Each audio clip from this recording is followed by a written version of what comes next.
ACS লাভ কৰাৰ পাছত ছাত্ৰজন ঘূৰি আহিছে ৮০ কিলোমিটাৰ দূৰৰ নিজৰ বিদ্যালয়খনত।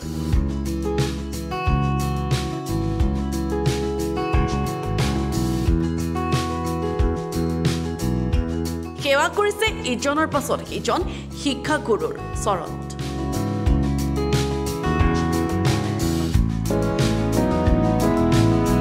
এয়া লখিমপুৰৰ ব্ৰহ্মপুত্ৰ ভেলী একাডেমীৰ দৃশ্য।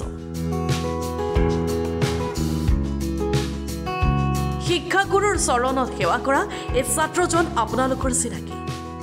এবাৰ এচিএছত ১৪তম স্থান লাভ কৰা এওঁ গহপুৰৰ ৰুবু বৰা।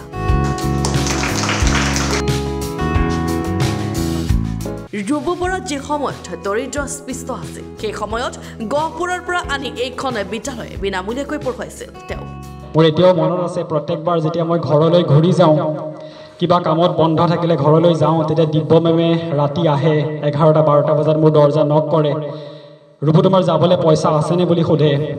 মোৰ পইচা থাকিলেও নাথাকিলেও মেমে মোৰ হাতত সেই গাড়ী ভাড়াটো গুজি দিয়ে। মোৰ সেই কথা এতিয়াও মনত আহে। মোৰ মনত পৰে যেতিয়া মোৰ যিকোনো এখন কিতাপৰ প্ৰয়োজন হৈছিল, ৰেফাৰেঞ্চ বুকৰ প্ৰয়োজন হৈছিল, ৰাহুল ছাৰে হওক, শ্যামল ছাৰে হওক, দেৱজিৎ ছাৰে হওক, মই যেতিয়াই কওঁ, যিদিনাখনেই কওঁ, সেইদিনাখন আবেলিয়ে সুনীল দাৰ হাতত সেই কিতাপখন মোলৈ দি পঠায়। এদিনো পলম নকৰে। সুনীল দাই আমাৰ হোষ্টেলত যেতিয়া সন্ধিয়া বজাৰ দিবলৈ গৈছিল, সুনীল দাৰ হাতত সেই কিতাপখন সুনীল দাই লৈ গৈছিল। সেয়েহে কৃতজ্ঞতা জনাবলৈ ৮০ কিলোমিটাৰ বাট আহি ৰুবু বৰাই এইদৰে সেৱা কৰিছে শিক্ষাগুৰুসকলক।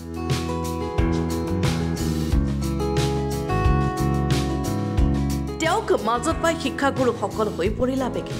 কথা কৈছোঁ, তেওঁ যিটো বেকগ্ৰাউণ্ডৰ পৰা আহিছে, তেওঁ যিখন ঘৰ, যিটো পৰিৱেশ, যিখন গাঁও, যিটো ভিতৰুৱা গাঁৱৰ পৰা আহিছে, তাত যদি কোনোবাই ভাবিছিলে মেট্ৰিকত 88% পোৱা ল'ৰাটোৱে এচিএছ পাবনে, সেই ভবাটো যদি কেতিয়া কাৰোবাক ব্যক্ত কৰিলেহেঁতেন, হয়তো সাধাৰণ মানুহজনে ভাবিব ৰুবু এইটো গ'ল আৰু এনেও তেনেকুৱা জেগাৰ পৰা আহিছে, সেইটো পৰিস্থিতিৰ পৰা আহিছে, সেইটো আৰ্থিক যোনটো আমি ষ্টেটাছ বুলি কওঁ, ইকনমিক ষ্টেটাছ, তাৰ পৰা আহিছে। কিন্তু সি ৰুবুৱে নিজৰ ওপৰত বিশ্বাস আছিলে, এটা অকণমান সুৰুঙা পাইছিলে ব্ৰহ্মপুত্ৰ ভেলী একাডেমী নামত।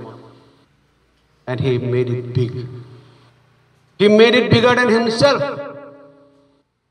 He made it bigger than the world in which he lives.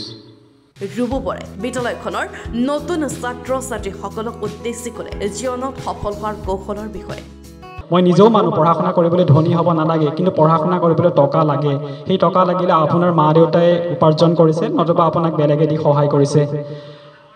মই কটন বিশ্ববিদ্যালয়ত যেতিয়া পঢ়া শুনা কৰি আছিলোঁ, তেতিয়া মই ব্যক্তিগত টিউশ্যন কৰিছিলোঁ। মোৰ মনত আছে, কটন বিশ্ববিদ্যালয়ৰ আমাৰ যিসমূহ অধ্যাপক আছিলে, হিষ্ট্ৰী ডিপাৰ্টমেণ্টৰ HOD মেম, এন্থ্ৰপলজি ডিপাৰ্টমেণ্টৰ HOD মেম, আছামিজ ডিপাৰ্টমেণ্টৰ মেম, সেই গোটেই ছাৰ মেমসমূহে মোক ইমান মৰম কৰিছিল। তেওঁলোকৰ ল'ৰা ছোৱালীক মোক পঢ়াব দিছিল, তেওঁলোকে আৰ্থিকভাৱে সহায় কৰিছিল। কলিয়াবৰ মহাবিদ্যালয়ৰ ৰিটায়াৰ্ড যিগৰাকী HOD হয়, তেখেতৰ ল'ৰাক মই পঢ়াইছিলোঁ। আমাৰ চেবাৰ যিগৰাকী অধ্যক্ষ হয়, তেখেতৰ পাৰ্চনেল এছিষ্টেণ্ট, তেখেতৰ মোৰ ছোৱালীক পঢ়াইছিলোঁ।